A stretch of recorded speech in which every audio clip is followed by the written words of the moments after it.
अपठित गद्यांश। बच्चों, अपठित गद्यांश का अर्थ होता है पहले कभी न पढ़ा गया गद्यांश। पाठ्य पुस्तक में संकलित पाठों के अतिरिक्त अन्य स्थानों के लिए गद्यांश ही अपठित गद्यांश कहलाते हैं। इन गद्यांशों के द्वारा विद्यार्थियों के सामान्य ज्ञान और भाषा ज्ञान के विषय में जाना जाता है। इन गद्यांशों के नीचे प्रश्न दिए जाते हैं। इन प्रश्नों के उत्तर गद्यांश में से ढूंढकर लिखने होते हैं। याद रखने योग्य बातें।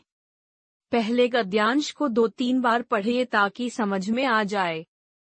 दिए गए प्रश्नों के उत्तर अपने शब्दों में लिखें, गद्यांश की भाषा में नहीं। ध्यान रखें कि प्रश्न का उत्तर गद्यांश से ही हो। संक्षिप्त उत्तर दें। गद्यांश का शीर्षक 2 या 3 शब्दों का ही होना चाहिए। उदाहरण स्वरूप नीचे दिए गद्यांश के प्रश्नोत्तर देखिए। एक गधा था। एक दिन उसे कहीं से शेर की खाल मिल गई। गधे ने खाल पहन ली। अब शेर के भेष में वह दूसरे जानवरों को डराने लगा। गधा बहुत खुश रहने लगा। एक दिन खुशी खुशी में गधा जोर से रेंकने लगा। गधे की आवाज सुनकर एक लोमड़ी ने उसे पहचान लिया। उसने यह बात दूसरे जानवरों को बता दी। गधे की पोल खुल गई।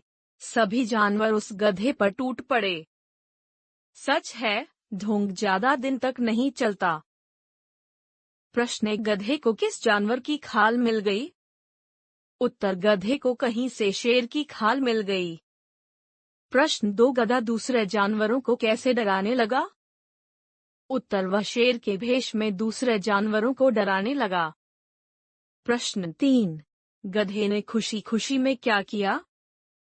उत्तर: गधे ने खुशी में जोर जोर से रेंकना शुरू किया।